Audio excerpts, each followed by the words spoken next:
my goodness. We are back live from Nashville, Tennessee at the AIHCE Conference and Exposition. I'm Bob Krell, founder and publisher of Healthy Indoors Magazine, and I am joined by two behemoths in the indoor environmental industry. Hey, wait a minute. I'm trying to lose weight here. It's like, and we're not going to do long intros for you, but Jack Springston, known him a long time. I guess you still like me. I tolerate I'm you. not sure. And Dr. David Krause, who for some reason just keeps bringing me back around. So we're here. I mean, we have a focus. We're going to speak a little bit about Legionella, right? What's that? Yeah. Okay. Here we. It's going to degrade an alarming rate. I already see a comment. So both of you gentlemen have worked on a document that was just recently released by AIHA, right? Yeah, in the dead of night. It was published online. On a Friday night, as I recall. Was it the 13th? Yes. This is a second edition of the Recognition, Evaluation, and Control of Legionella in Building Water Systems. Highly recommended, great read. Really a companion document with another guideline that was published probably a year and a half ago on the body of knowledge framework for technical framework for Legionella. And those two documents, hand in glove, really contain our current guidance and recommendations for industrial hygienists and how to address this issue. So Jack, you also worked on the document, correct? You guys are on like all the committees, right? I'm probably the only reason the hard copy is out there right now. Because about every 2 weeks or so, I would prod David and Deborah and go, guys, Are we there yet? Are we there yet? Absolutely. And that's what it took. It really took a team effort, and not just the three of us, but also Megan Canright and Nate Sanders were instrumental in moving this document forward from the 2015 version, which was published prior to ASHRAE 188. It was published prior to many of the outbreaks and guidance documents that have come out since then. And, we really needed to address those and incorporate those guidance and that information and the things that have been learned since 2015 into this updated guideline. Yeah, if you think about it, 2015, the first version came out a month before the outbreak in the Bronx. Yeah, it did. And a couple of weeks before ASHRAE 188 came out. So I'm going to try to be politically correct as much as possible, not take you guys down rabbit holes. Why start now? Yeah, I guess. So Legionella is still a problem, right? We should be concerned. We have ongoing outbreaks right here and now.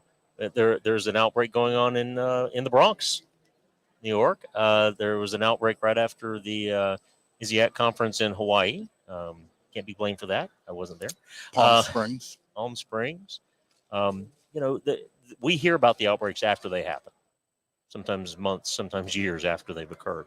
But yeah, there is ongoing issues, and it's not getting any better by itself.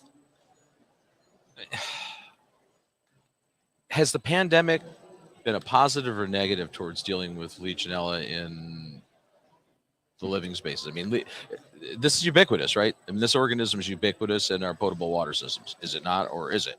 Only if you look for it, Bob. Yeah. It's a good way not to find it is don't test for it. We find it's more present in higher concentrations more frequently, often on the East Coast and some of the older municipal water supplies, but it can be anywhere. It really can. And water systems that don't receive adequate treatment can certainly become an amplification site. Oh, and if you look at the incidence rate, right, if you're talking case numbers, or yes, case numbers are going up, but then people are like, well, the population is going up too. Well, so you normalize the data, you look at incident rate. How many cases per 100,000? How many cases per 10,000? If you go back to, say, around 2012 or so, yes, it was more predominantly on the East Coast, but we've seen it spreading across the country. If we've got cases in Hawaii, for God's sake, right? Island in the middle of the Pacific. Why do we have freshwater bacteria there? Yeah. But we do. We have cases in Hawaii, and cases keep going up. Not only raw numbers, but the incident rate as well. And we're convinced, as well as the public health officials, that we're grossly underestimating the total number of cases, maybe by a factor of 5 to 10-fold. Yeah, why is it going up though? Well, What that's are we the changing? that's the $65,000 question. I mean, there's a number of theories. There was one article published, I think 2007, about the increase that occurred along the East Coast, the 315% increase that occurred, and they concluded that it was because of increased rainfall that one year. And unfortunately, I don't believe rainfall has been increasing ever since 2003. So I think there's a lot of theories. My personal is that my personal professional opinion is that because of regulations that are requiring less and less disinfection byproducts, which are carcinogenic, that municipal water supplies and water suppliers are putting in less disinfectant into the water, and which means less disinfectant reaching the buildings, which means more microbes amplifying in those buildings. And so I believe a lot of this may be traced back to the well-intended effort to reduce carcinogenic health risks, but resulting in an increase in microbial contamination. Sure, because I mean but obviously there's those carcinogenic products and the effects of those is not necessarily a positive either. But it's And the green building movement probably hasn't helped. Your age of water in buildings is dramatically increased, as well as lowering of water temperatures. You don't want to scald the people. You can kill them, but don't scald them. Whatever you do. Absolutely. well, the organism, right? Legionella pneumophila. Did I say it right? I always say pneumophilia. It's pneumophila, right? Whatever you want. Well, what is the proper pronunciation? Potato. Exactly. I think most people say pneumophila. Well, I'm going to start saying that because I've been saying pneumophilia for the last 30 years, and It gets a little creepy. I know. I've caught you saying it. Yeah. How about Legionella Bobcrelli? Yeah. Well, I don't even remember my point. I had a point, but I don't remember what the hell I was talking about. Yeah, it's like I should have known. Like, so both of these guys have been on the Healthy Indoor Show numerous times, but always from afar. Like they're streaming in because we're typically this is the first live event we've actually done this show face to face ever. Yeah, thank you, COVID. He kept muting me. I was about to say he had the power of the mute at that point. Yes, I do have. Well, there's switches here, but I mean, the thing is like, I don't want to go down. Well, I do want to go down some rabbit holes, but so there's seems to be more incidents of Legionella outbreaks in buildings now than there were, and maybe that's partially Is it increased rain? Is it the fact that we're cutting back on our treatment products or treatment procedures? Let's unpack that a little bit. Okay. The number of reported cases has certainly risen. It's gone from roughly 1,100, 1,200 back in 2002 to over 10,000 in 2018. The numbers for 2019 and 2020 are a little iffy because the public health officials who were tracking that had something going on with something called COVID. And so they literally admit, we were too busy to do this other thing. Okay. So yeah, the numbers have absolutely been going up, but understand most cases, the vast majority, 95, 96% of cases are not part of an outbreak. Therefore, they are never investigated. Right. And that was going to be my point, is that are there more cases, or are they just finding more cases than before? Because there's more testing. I know the healthcare facilities tend to do more testing now than they used to some extent. I don't know how much that is the case. Well, at least some of my clients have said that. There's not a central repository unless you go to Binax or some of the manufacturers of these urine antigen tests of saying how many tests are run. The only thing that gets reported are how many tests are positive. Okay. So I don't know, that maybe it's a good theory, good hypothesis. I don't know of anybody's tested that lately. In that one article I was mentioning from 2007, the authors concluded that it wasn't because of increased testing or increased sensitivity to testing. But again, that's from a very small sample set.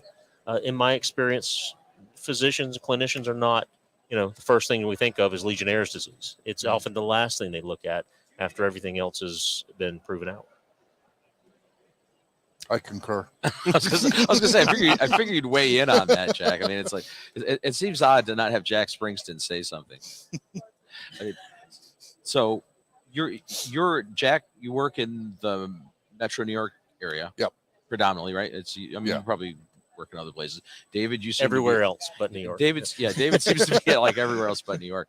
So are you obviously in 2015 in the boroughs had a big outbreak. Right. Which got national news, international news, which spurred, I believe, well, we maybe had the ASHRAE standard. And New York City standard, right? They had the emergency standard for cooling towers. New York State, not to be outdone, came up with their own, right? And I guess so we're talking 7 years now worth of regulations where cooling towers are supposed to be regularly inspected, tested, reported. They're supposed to be doing culturable Legionella sampling every 90 days, report those results. And that has solved the problem. No. Yeah. Amazingly enough, no, we haven't seen any discernible impact on the number of reported cases in either New York City or New York State. With increased testing. With increase, as far as number of cases. Okay. And in fact, the number of cases, the highest recorded number was in 2018, just before. Right. But it wasn't declared an outbreak. Yeah. So the regulations, while well-intentioned, are fatally flawed for a number of reasons. First, they're only focusing on cooling towers, and cooling towers only account for maybe 5, at best 10% of all cases. That's it. So they're regulating the wrong thing. They should have gone to the premise plumbing and regulate that. But Jack, that brings into question the quality of the water. Nobody wants But to. New York City's got the best quality water in the world. Just ask the bagel makers and the pizza makers. Well, no, I mean, because New York City gets the water from upstate because we don't have any. It's all We hijacked the Catskills. Yeah, it's all coming from basically the Catskills serve you. Yes. Yeah, I think that it's a bit hyper focused on the cooling towers. Mm-hmm. Certainly, they can be an issue, but ignoring all the other sources and assuming that every case is attributable to a cooling tower is a bit naive. So let me pose that question: why did all of the guidance material and all the standards go down that path? Well, they didn't. I mean, even New York City, they only within ASHRAE 188, they only cited Chapter 7. I mean, they didn't. They ignored the rest of that voluntary standard. And to be fair, New York State regulations are not only cooling towers, but they also apply to healthcare facilities. And in healthcare facilities, they do look at the premise plumbing. So where does that leave us? Ongoing Legionnaire's disease I think outbreaks. The biggest thing that we need to do is increase the level of competencies across those who are out there doing this assessment. One of the things I recognized early on was we can give the best guidance out there, but if we're talking to people who don't understand the fundamentals, then it's falling on deaf ears. So that's why we actually worked really hard back in 2020, 2021 to develop the technical guideline, technical framework for Legionella. And that's really a body of knowledge. It's more of a curriculum. It's a self-assessment that each professional should look at and say, what do I know? What do I need to know in order to practice in this area? It's often referred to as a body of knowledge. Yep. There's currently no credentialing. There's no licensing. There's no competencies that are required. If you want to be a Legionella expert, get a sign printed and go for it. So that's one of the issues I think we have. But who would create such credentialing? Because I mean, like you're talking in terms of from the consulting standpoint, or from the practitioners, people going out and doing water treatment and doing that sort of thing. Both. Okay. Both. And right now there's no limitations or prohibitions on individuals offering both services to do the treatment and the testing. So that's something even with mold licensures in most states, you're not allowed to do the assessment and then do the remediation and then test your own because that whole homework. third party thing works so well, and there's never any collusion between the separate parties. Yeah, shouldn't be. Absolutely. I'm just saying. I'm not a firm believer until there's no way to certify honesty, really, right? And there's the basically honest people follow the rules. Yeah, it's a scary thing. Right? And as far as regulating common sense, not going to happen. Not in our lifetime. But the other aspect here is just an agreed upon set of fundamental core competencies and knowledge that people should have. It's not commonplace. There are many people who and companies who will readily say, yeah, Legionella, we can do that. And they GTS. Well, they take samples and they have no idea how to interpret the results. Yeah. There's a tremendous amount of learn as you go, ask the lab, sending clients raw results and asking them to interpret it, which that generally doesn't go well. But I mean, but that's not just in the case of Legionella. I mean, you have that in mold too, where laboratories are offering opinions on the samples and what that means, and you've got consultants. And how's that worked out for us? Outstanding. Yeah. Well, that's one of the things I did. I in pushing to try to get this framework guideline document done, I realized that most mold licensures across the country are not based on fundamental core competencies or principles. They're based upon, are you 18 or a felon or not a felon, hopefully, and of good moral character. I think you have to be that in Louisiana, and then be able to pay the $350 license fee. Well, in New York, you pay the fee. Yeah, you have to be able to pass a 50-question multiple choice test that was authored by the training provider. Exactly, which often has many flaws in and of itself. You think? So, hopefully we won't create those same mistakes within the world of Legionella. Hopefully. I just there's certain associations out there that become certification mills, and I will not mention them by name. But if they feel that there's a revenue source there, we're going to see certifications for Legionella, for technicians, for risk assessors. And once that happens, we're going to end up with people who really shouldn't be. They'll be take our class and pay us $300, and now you're a certified Legionella technician. Well, one of the things that we certainly are hoping with the Legionella, with the framework guideline, is those competencies and those frameworks for technicians and professionals, they're laid out. So if bodies want to come out and certify somebody, at least they have the curriculum, the framework for the coursework and examinations. That's been done for them. It's for free. Okay. You can download it for free from the AIHA website. And, if we start there, we have a better chance of ending in a better place. I mean, don't we need though some sort of a certification or accreditation or whatever that involves practical exams? I mean, I think that's just woefully absent in the industry. I don't know how you'd administer that. I understand that would be. I think we used to tackle that through was it internships or mentorships, working under the supervision of a CIH or a competent professional. That's how that used to be accomplished. And that's how we outline in the new guideline as well as in the framework. We talk about that. Yeah, you should be doing at least a couple of years working under somebody who knows what they're doing. But we cannot just rely upon practical applications, because there is a deep body of knowledge you need to understand before you delve into this area. There's a lot that we think we know that we really don't. Things that should make sense but don't. And having researched this and studied it and practiced in this area, I've been humbled many times by this microbe. I mean, I wasn't suggesting that it's just be all practical. My concern is that, again, with mold licensing, typically it's take a multiple choice test. You pass that, now you get you get your card. And I honestly, would agree. I think don't think that's, mold licensing across the board has lowered the average level of competencies and the quality of service provided in this country. Which is hard to believe, but I agree.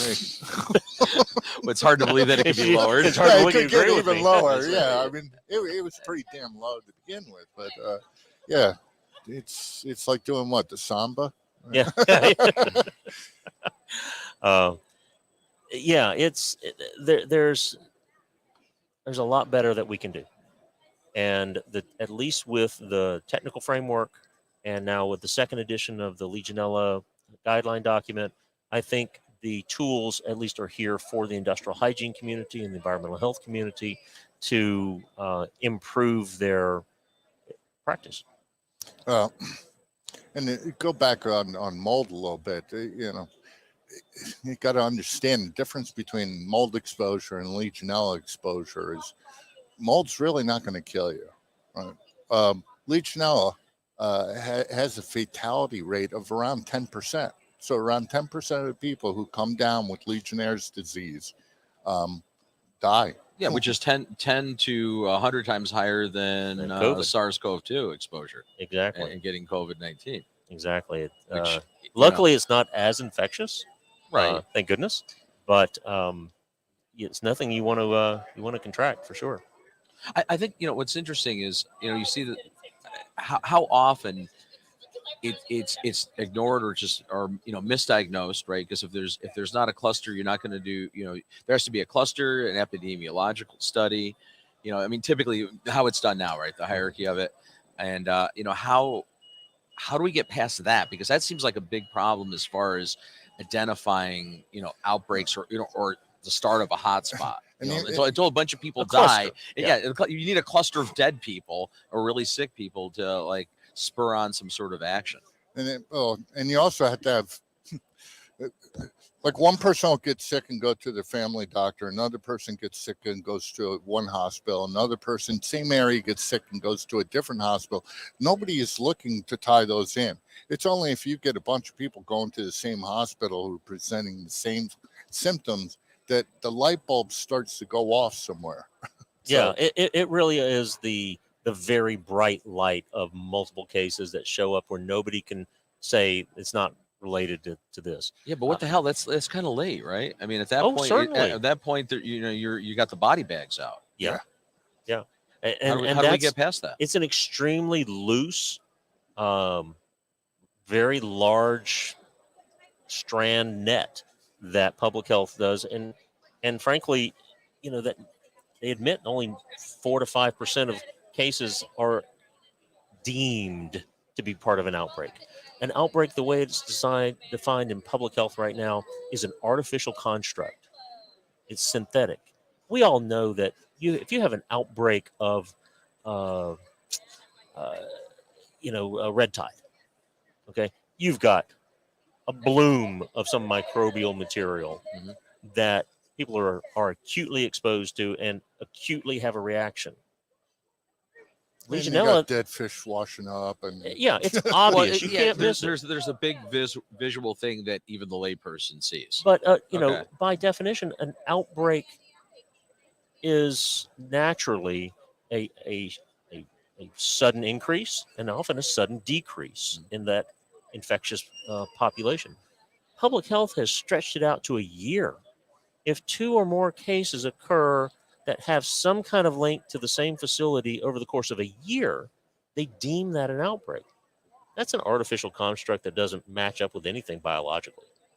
I mean, isn't That's a Well, chronic is there, exposure. so is there a need for a paradigm shift in how public health is conducted? Absolutely. And I think we've I seen mean, that and with you COVID. come from public health, Yeah, so well, yeah, I've inhabited public health a couple of times Right, in right. my career, and I understand a lot of the uh, confounders and pressures, and it certainly is the area where science and policy and politics all intermingle, and unfortunately, science rarely comes out on top. So again, again, I pose the question.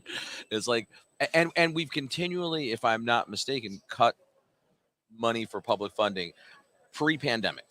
Absolutely. I mean, there's been some influx of some funding. Oh, so now they brought it back up to just mere starvation. Okay. Okay. Yeah, I mean, we've certainly seen this. Prior to the pandemic, my experience in public health really was in toxicology and industrial hygiene. The resources we had at our fingertips were vastly greater than what we had even as recently as 2011. Um, I've certainly seen all the monies that had been put into bioterrorism and surveillance systems just hacked away, and when it was mostly needed, or when it was needed most, we didn't have it, and COVID certainly brought that to bear. Mostly needed. Mostly needed. Needed most. It was Needed most- mostly. It was Direly needed. Desperately needed. Talking like Yoda now. yeah. It's like test you will. Hey, that little dude's got more hair than me. Come on. Investigate you shall. So all right. So here we are. It's 2022. We've had 2 years and 3 months, give or take, of global pandemic. It's wearing on all of us. Still there. Hasn't gone away. No. When does the pandemic become endemic? What is where is that demarcation point? I guess is my first question to you two. Well, it's do you think? you'll only know it when you see it in the rearview mirror. Yeah. We won't know we've gotten to that point until we look back and say, oh yeah, that's when it happened. I thought it was going to be Omicron, but then Omicron went variants of that. So obviously I was wrong.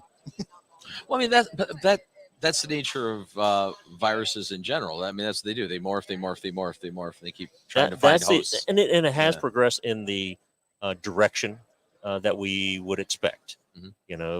It was much more lethal in the beginning, Right. Mhm. both because of the organism and because of our Stupidity. lack of understanding on how to treat it, and Mm-hmm. a bit of stupidity as well. It's natural defenses. We had none.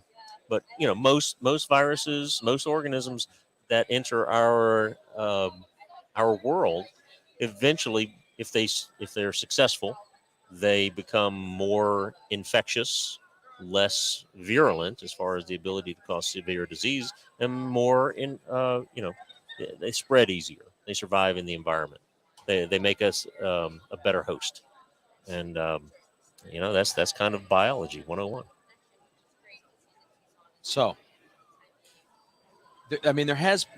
there's been, I'd say, at least a slight paradigm shift. I mean, let's say, at least as far as consumer awareness goes, right? The general public is more attuned to the indoor environments that they're in, their workplace, their home, schools. I think there's always been some concern, but I think the general public is probably a bit more in tune to that.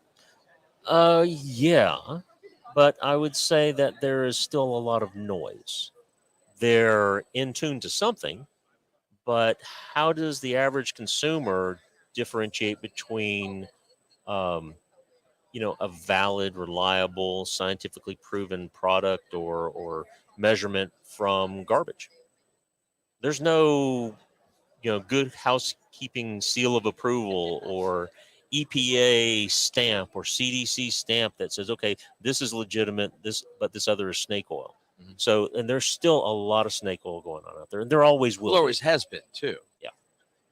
So I think the general public and even well-educated, people who are educated in something, but not necessarily indoor air quality or public health, they can be taken in. It all sounds slick. It all sounds like it would work, but it doesn't. But it all doesn't.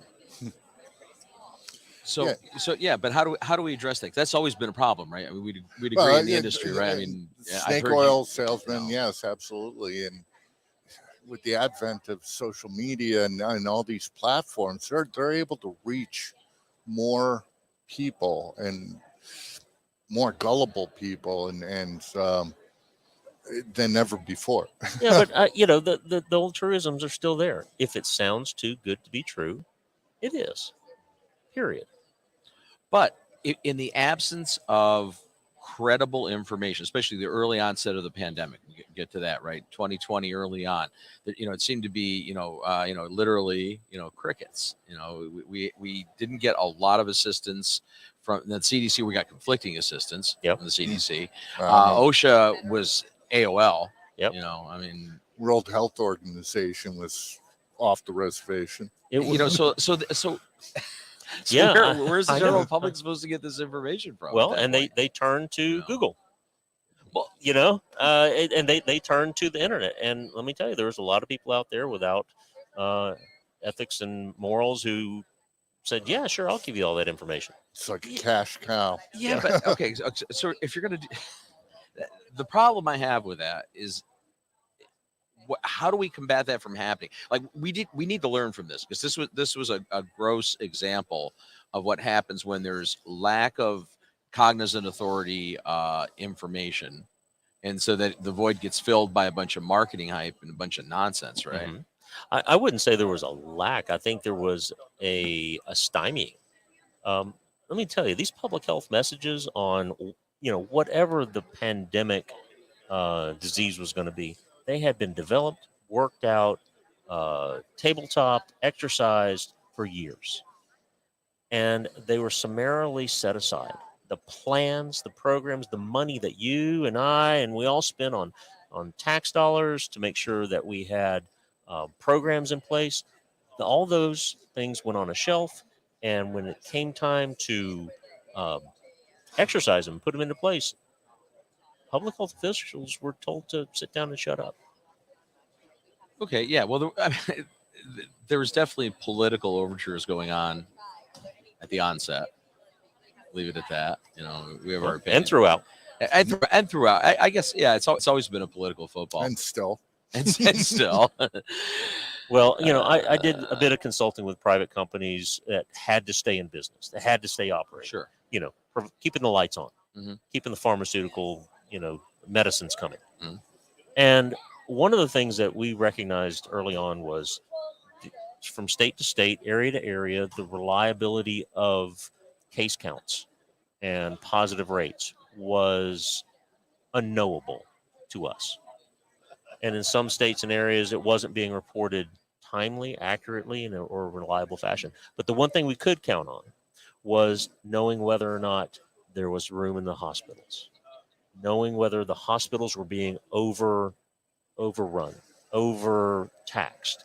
And to me, that was one of the biggest disasters.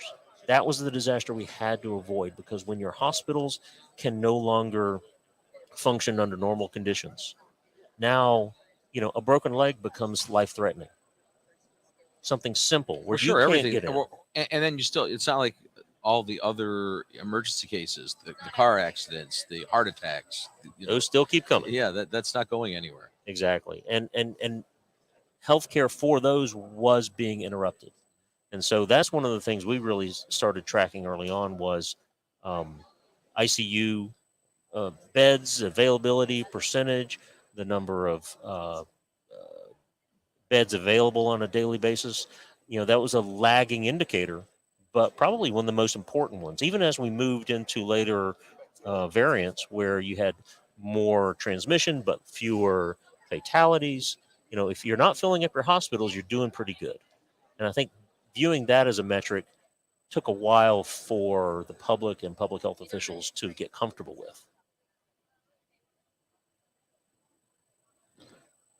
So, this isn't, it's not the first pandemic. Won't be the last. Not going to be the last, right? I mean, a lot of theory and a lot of thought behind the fact that the climate change is, creating more hospitable conditions for things like this to happen. I mean, I don't know. You're not a believer in that this was a weaponized virus, right? Are you? I have no basis for believing it one way or another. No, I mean, because you still, you see all the crazy stuff that's out there. Is this a naturally occurring virus that jumped from the animal kingdom to human, or or is this? I don't know if we'll be able to ever know how it jumped. If it was weaponized, we'd probably be looking at much higher, fatality counts. But either way, whether it has to do with directly with climate change or our response to climate change. We're building our buildings tighter, more insulation, less air exchange. We're building our water systems to use less water. And all of these efforts to reduce the impact on the environment and ostensibly prolong or reduce the impacts of climate change are certainly encouraging the environment for waterborne and airborne pathogens. Well, and both David and I are working on a new bioaerosols book, ACGIH's, right? The update of the 1999 version. And one of the chapters that we actually discuss about gain of function and people playing with viruses. And there's certain aspects of COVID-19, SARS-CoV-2, which give rise to the question, could this have actually come from a gain of function playing around with the natural coronavirus? Yeah. I mean, any of these are possible scenarios. It's a matter of did it have to happen? Were there steps that could have been taken to prevent it? Either way. And it's a shame that we're hesitant as a society, as policymakers are hesitant. If they do know that, there's a hesitancy to even discuss it, or, if that were the case, to admit it. Until we understand how it happened, we're at much greater risk of it happening again. So what do we learn from all this? What are the couple of the important lessons that, lest we just go back to life as usual pre-pandemic, which is the human tendency, right? We have a very short attention span, especially in the United States. Ooh, squirrel. Yes, exactly. Actually, here with me too, I have a very short attention span, obviously. That's why we keep the shows 30 minutes, right? Yeah, well, we usually do an hour, but I couldn't take an hour of the two of you. The difference is, like, when you guys are remote, I can get rid of you. Yeah. The problem is you're sitting next to me. You can start poking me and stuff. He's bigger than both of us. So. Yes. Yes. What do we learn? I think we learn to trust our fundamentals, and if we've invested in preparedness programs, procedures, don't just use them as a doorstop when problems come knocking. They were there for a reason, and I saw failure after failure of people, unfortunately, I know. And I'm thinking, we sat through that tabletop exercise. We explored this, and why are you saying these things that are nonsense? Masks don't help. Okay? Respirators don't help. And I understand the reason at the time they were saying it, well, but I would not have agreed. Conflating the two, masks and respirators. I know. Well, and it was, we don't want you as the general public to have it. We want the healthcare providers to have it. Well, that's the respirators. Well, that was the N95. Yeah, the N95. But that's one of the things I tell people. Remember, public health officials don't care about you one bit. They don't. Okay, really? They care about you saying that having been a former public health official. Okay, about one person getting sick, that is not their issue. Okay, you are nothing more than a data point. Damn. Pretty harsh. I know it's super harsh, dude. But what they are trying to do are save populations, save the county, reduce the overall impact to the society. But people will conflate or mistake that their problems, their illness matters to public health officials. Okay. Well, so Well, yeah. if I can chirp in, I think one of the big takeaways from this is our building ventilation systems are woefully inadequate for airborne infectious disease control. Okay. Here. And Well, what they're was- woefully inadequate for good indoor environmental quality. yes, yeah. You know, well, a lot of us already In many knew that, places. but now In many places. But the now the population, a much larger portion of the population now recognizes this Mhm. and understands it, and we have to upgrade our ventilation. Our ventilation cannot just focus on thermal comfort, which historically that's really what it's looked at. Make sure that we don't have a hot spot here and a cold spot there. We have to have, the temperature has to be mixed perfectly, and as a byproduct of that, we control humidity levels, but we're not controlling contaminants, and Yeah. especially well, and infectious. and one of the problems that I had with some of the guidance that was being put out by CDC and ASHRAE was, first step you should do is make sure your HVAC system is delivering the proper amount of outside air.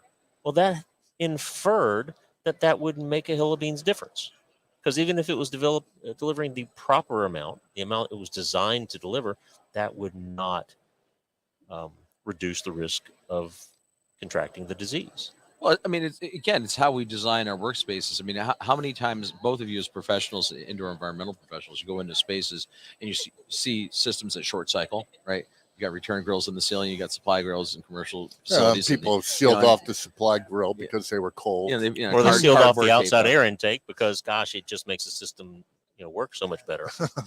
Well, it cuts your energy costs a little. Yeah. Welcome to Florida. We see the worst of the worst.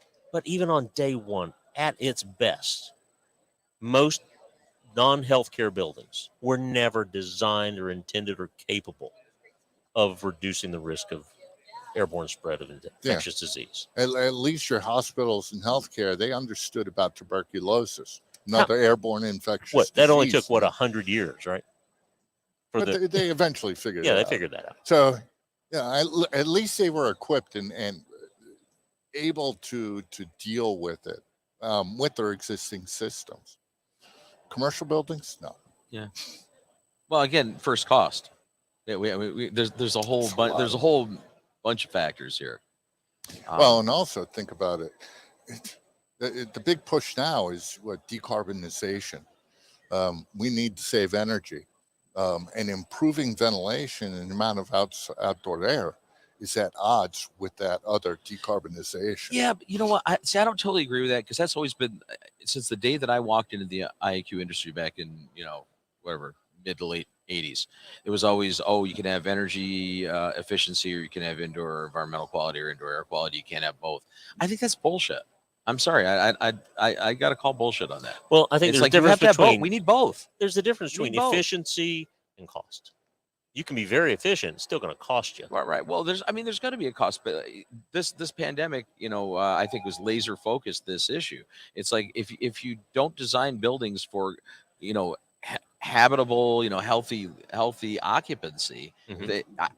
I would argue that the health of the occupants should be one of the primary functions of the building. Otherwise, why don't we just live outdoors? But here's the question that you just brought up. That one word, design.